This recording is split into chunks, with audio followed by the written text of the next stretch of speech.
नेपाल के head coach Stuart law ने कहा था आई हेट लूजिंग। करण केसी ने कहा ओके सर, नोटेड, नहीं हारेंगे, हारने वाली सिचुएशन से भी मैच जीत करके लिए आएंगे। कल आपने एक्सेप्शनल मैच देखा।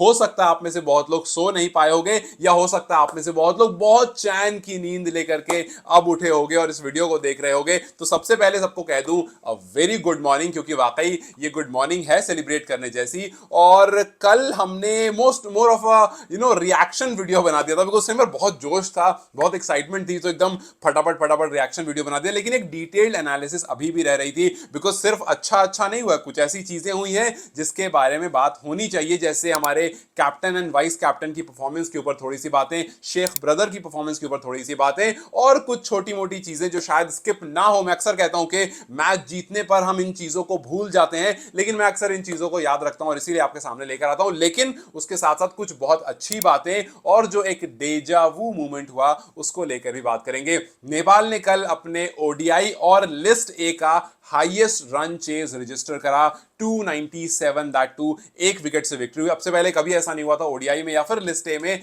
जहां पर नेपाल का ऐसा कुछ इतना बड़ा रन चेज रहा हो, और घर से बाहर जाकर के अगर आप ये काम करते हो तो भाई वो एक्सेप्शनल हो जाता है, वो रिकॉर्ड ब्रेकिंग। और ये किसी मूवी के थ्रिलर से बिल्कुल भी कम नहीं था, एकदम हाई परफॉर्मिंग मूवी। आप इन फैंस को देखो, ये फैंस अक्सर एक्साइटमेंट डाल देते हैं देखने वालों के अंदर भी, जिस तरह से जीतने के बाद ये मैदान में भागे, मतलब दैट वाज क्रेजी। हम अक्सर कहते हैं आप कहीं भी चले जाओ, आप सोचो कि ये सिचुएशन तब आई जब नेपाल बहुत अच्छा परफॉर्म नहीं कर रहा था। 200 से ज्यादा दिन बाद दोबारा आप ओडीआई में देखने वाले थे, और एक्सपेक्टेशन दोनों प्रैक्टिस मैचेस के बाद बहुत हाई नहीं थी। उसके बावजूद अच्छे नंबर्स में लोग आए, और वो आए, उनको सब कुछ मिला जो मिलना चाहिए था। डेजावू मूवमेंट इसलिए मैं कह रहा हूं, अगर आपको डेजावू का मतलब शायद किसी को अगर नहीं पता तो बता दूं कि डेजावू का मतलब होता है इट्स अ फीलिंग जहां पर आपको लगता है कि यार ये चीज पहले भी हो चुकी है, लेकिन यहां पर वो फीलिंग नहीं थी, वो एग्जैक्टली पहले भी हो चुका था। मैं बात कर रहा हूं 2018 की 14 फरवरी, जब कुछ ऐसी सिचुएशन थी और करण केसी ने उस मैच को जिताया था। उस टाइम भी उन्होंने प्रूव किया था कि he is one of the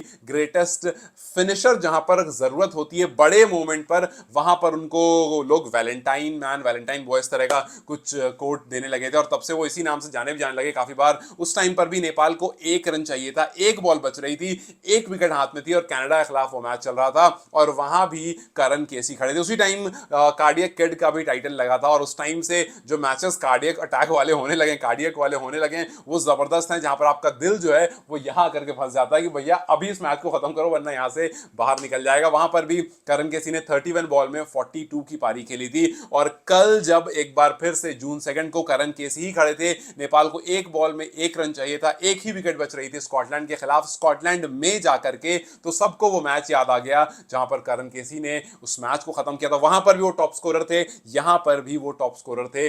41 ball में 65 की जो पारी खेली, उसके बाद आई नो कि सबने इस बारे में बात की होगी, लेकिन एक छोटी सी चीज मैं मेंशन करना चाहूंगा कि ये जो आपको एक्स्ट्रॉर्डिनरी रन चेज दिखा है नेपाल की तरफ से, इसमें आप अगर करण केसी की पारी को ब्रेक डाउन करेंगे, अगर आप दो हिस्सों में बांटेंगे, देन आप एक चीज बहुत अच्छे समझेंगे कि करण ने किस टाइम पर जिम्मेदारी अपने कंधों पर ली। अगर आप देखेंगे 45 ओवर जब तक गुलशन खेल रहे थे, गुलशन का रन था 29 बॉल में 42 रन, और करण केसी उस टाइम पर 21 बॉल में 21 रन पर खेल रहे थे। मतलब रन ओ बॉल वाली सिचुएशन थी, 100 के स्ट्राइक रेट से खेल रहे थे, 21 बॉल में 21 रन। 45 ओवर में नेपाल का स्कोर था 245 फॉर 7, लेकिन उसके बाद गुलशन आउट हो जाते हैं।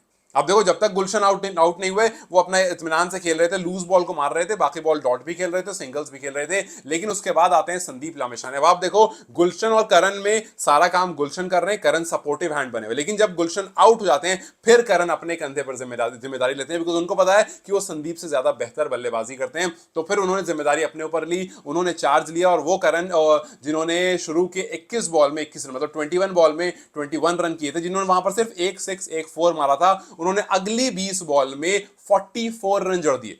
शुरू की 21 बॉल 100 के स्ट्राइक रेट से, अगली 20 बॉल मोर देन 200 के स्ट्राइक रेट से, जहां पर 3 छक्के और 2 चौके। सो ये जो आप अपनी इनिंग में चेंज करते हो, ये जानते हुए कि भाई अब मैं ही हूं, अब मेरे ही कंधे पर जिम्मेदारी है, मेरे आगे भी कोई नहीं है, और मेरे साथ भी जो है वो सिंगल्स डबल करके मुझे सपोर्ट दे सकता है, जैसे मैं अभी कर रहा हूं, जैसे मैं अभी गुलशन को दे रहा था। लेकिन यहां पर जिम्मेदारी मेरी है, और वो जिम्मेदारी उन्होंने सबसे अच्छे से दिखाया 49 ओवर में।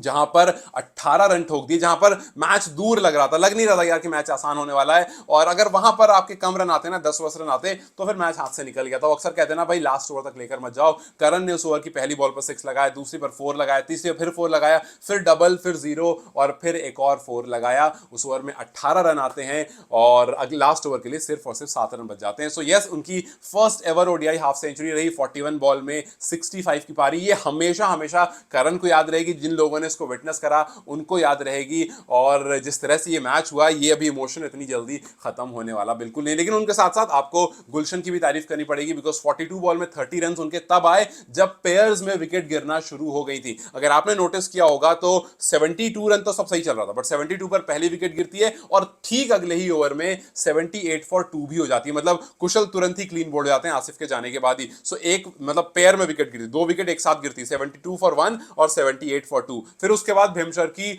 और रोहित पौडेल थोड़ी देर खेलते हैं, लेकिन जैसे ही भीमशर्की आउट होते हैं वैसे ही रोहित पौडेल भी आउट होते हैं। 152 पर भीमशर्की आउट होते हैं, 160 पर रोहित पौडेल। मतलब यहां पर भी 8 रन के अंदर 2 विकेट फिर गिर जाती है। ऊपर 2 विकेट गिरती है, फिर सेंटर में भी 2 विकेट गिरती है, और फिर उसके बाद दीपेंद्र सिंह आयरी और आरिफ शेख भी तुरंत तुरंत आउट होकर के चले जाते हैं। सो यहां पर भी 2 विकेट साथ में गिर जाती है। अगर आप देखो 152 से 190 के बीच, मतलब इस 38 के बीच में 4 विकेट गिर जाती है, और उसके बाद आकर के गुलशन उस पारी को संभालते हैं, और गुलशन और करण के बीच में 50 रन की पार्टनरशिप होती है, और वहां से मैच जो है वो काफी चेंज हो जाता है। वहां अगर वो पारी नहीं आती तो फिर बात करने को सबसे ज्यादा कुछ होता तो दीपेंद्र आयरी की परफॉर्मेंस और रोहित पौडेल की परफॉर्मेंस। लेकिन क्योंकि करण की परफॉर्मेंस और गुलशन की वो जो पारी आई 40 रन की, उससे ये सब कुछ ढक गया। लेकिन इतना आसानी से आपको ढकना भी नहीं है, because you need to talk about these situations जहां से मैच खत्म हो सकता था, मैच स्कॉटलैंड के हाथ में जा सकता था। बिकॉज अगर आप आयरी की तरफ देखेंगे, आयरी ने 23 बॉल्स लिए, 8 रन स्कोर किया। रोहित पौडेल ने 56 बॉल लिए, 37 रन, और सिर्फ एक बाउंड्री रोहित पौडेल ने लगाई। तो कैप्टन और वाइस कैप्टन ने मिलकर के 79 बॉल खेला और सिर्फ 45 रन लगाए। जब सिचुएशन खराब होनी शुरू हो गई थी, जब रिक्वायर्ड जो है वो धीरे धीरे चढ़ने लगा था, वहां पर कप्तान और वाइस कप्तान की परफॉर्मेंस नहीं आई। सो यस, ये दो वो खिलाड़ी हैं जिनको जिम्मेदारी लेनी पड़ेगी, जिनको समझना पड़ेगा कि लीडरशिप रोल इनके कंधे पर है, और इनसे ज्यादा सवाल होंगे। कल आसिफ और आरिफ के भी बहुत रन नहीं आए, लेकिन इनसे ज्यादा सवाल होंगे, बिकॉज लीडरशिप इनके कंधे पर है। आसिफ ने कल 33 बॉल्स खेली, 20 रन लगाए, वहीं आरिफ ने कल 15 बॉल खेली, 7 रन लगाए। सो इन दोनों ने भी कोई बहुत जबरदस्त नहीं करा, कुछ ठीक 40-45 बॉल खेल करके इनके भी दोनों मिलाकर के रन ज्यादा नहीं आए। लेकिन पहला सवाल जो होगा वो कप्तान और वाइस कैप्टन से होगा, और दूसरा सवाल जाकर के आरिफ और आसिफ से होगा। लेकिन फिलहाल क्योंकि मैच जीत गए थे तो सवाल कहीं भी नहीं जाएगा, और शायद ये चीज भुला दी जाएगी। इस वजह से मैंने कहा कि नहीं, इन चीजों पर बात होना भी जरूरी है कि जब आप मैच जीते तो कहां पर जीते, क्यों सिचुएशन ऐसी आई कि लास्ट में अच्छा ओपनिंग स्टार्ट मिलने के बाद भी पावर प्ले में एक भी विकेट ना गिरना पहले 10 ओवर में, फिर उसके बाद जाकर एक गिरना, 2 विकेट गिरने के बाद एक और अच्छी पार्टनरशिप होना। लेकिन क्यों उसके बाद ऐसा हुआ कि आपके रन्स में इतनी गिरावट आ गई कि सिचुएशन लास्ट में आकर के ऐसी हो गई कि वाइड पड़ करके टीम जो है वो मैच जीतती है। करण के एक ओवर में 18 रन मार करके टीम जो है मैच जीती है। सो यस, इन पर सवाल थोड़े से जरूर होने चाहिए। ऑन द अदर साइड गेंदबाजों ने भी अच्छी गेंदबाजी करी, खास करके आखिरी ओवर्स में, वरना 300 से प्लस टोटल जाता। लास्ट के 10 ओवर में सिर्फ 78 रन कंसीड करना भी काफी कमेंडेबल था। और वहां पर वी होप के शुरू के ओवर्स में जैसे जब अर्ली ब्रेक थ्रू दिलाया रिजान ने, वहां पर और थोड़ी सी दोनों तरफ सपोर्टिव गेंदबाजी और थोड़ा सा रन कंट्रोल करने की अगर कोशिश की जाए अगले मैच में, तो चीजें और बेहतर होंगी। बिकॉज हर मैच में आप करण केसी पर आकर के उम्मीद नहीं करोगे, आप उम्मीद करो कि ऊपर के बैटर्स रन करें, और आप उम्मीद करोगे आपकी गेंदबाज जो है वो अर्ली विकेट्स लें। सो रिजान ने कल रन थोड़े से लीक जरूर करे, बट अर्ली ब्रेक थ्रू दिलाया। हाँ, करण ने गेंदबाजी भी काफी अच्छी की, करण ने ऑल टुगेदर परफॉर्मेंस काफी अच्छी। करण ने आप देखो 10 ओवर में 43 रन देकर के 2 विकेट लिया, और वो भी अच्छे क्रूशल टाइम पर विकेट आया था, इकोनॉमी सिर्फ 4.3 का। So yes, Karan was entirely good, और सोमपाल को भी कल 2 विकेट मिला। सो गेंदबाजी ठीक थी, मतलब आप बहुत ज्यादा सवाल नहीं उठाओगे, बट हाँ थोड़ी और बेहतर हो सकती है। लेकिन जो बीच में रन का मामला थोड़ा रुका था, वहां पर सवाल जरूर आना चाहिए कि भाई आपको कुछ नहीं करना है, मिडिल ओवर्स में आकर के आपको सिर्फ सिंगल डबल खेलना है। उसमें थोड़ा सा आपको समझना पड़ेगा कि वहां पर कैसे, और लूज बॉल आए जैसे करण ने करा था। करण गुलशन का जब खड़े थे वो सिंगल कर रहे थे, और बीच में एक आध लूज बॉल आई तो एक 6 मार दिया, एक 4 मार दिया, और फिर उसके बाद सिंगल करने लगे। सो बहुत ज्यादा बॉल नहीं लेनी है, अगर बहुत ज्यादा बॉल लोगे तो शायद परेशानी हो सकती है, वरना ये जो रन चेस था शायद ये 47-46 ओवर में भी पॉसिबल हो सकता था। सो यस, सबसे लास्ट में कहूँ, सबसे पहले a lot of congratulations, because ये एक जबरदस्त मैच था। और आई नो कि नेपाल फैंस जो है वो इस टाइम पर एकदम क्रेजी हुए हैं, बिकॉज वाकई यार ये उस तरह का मैच था कि आप उसको एंजॉय करोगे। और इसलिए मैं सोचा कि यार एक डिटेल एनालिसिस करनी जरूरी है कि 21 बल्लेबाज ने अच्छा करा, जैसे कुशल पटेल ने अच्छा करा, अच्छी बल्लेबाजी करी, यही हम उनसे एक्सपेक्ट करते हैं। और इतने बड़े मैच में आने के बाद, पीछे कुछ मैच में फ्लॉप होने के बाद ऐसी परफॉर्मेंस से सबका आपने दिल जीत लिया, लेकिन उसके बाद मिडिल ओवर्स में मामला खराब हुआ, वहां पर थोड़ा सा डिस्कशन जरूर बनता है। और जिस तरह से करण केसी ने एंड किया उसको एक सल्यूट जरूर बनता है। खैर, how are you guys feeling? अभी अभी उठे होगे मस्ट भी, अगर आप सुबह मेरी वीडियो देख रहे हो इस टाइम पर जब मैं रिकॉर्ड कर रहा हूं तो 4:45 हो रहा है। सो आई एम श्योर कि आप इस वीडियो को देखते देखते जब तक देखोगे 6:30 या 7 ऐसा कुछ हो रहा होगा। तो very good morning, and I hope कि हम इस बारे में और बात करें और ऐसी और बेहतर परफॉर्मेंस देखें, बिकॉज ओडीआई स्टेटस की बात हो रही थी, ओडीआई क्वालिफिकेशन की बात हो रही थी, इस मैच ने उस उम्मीद को दोबारा से जगा दिया। खैर, take care, have a good day, I will see you very soon, bye bye.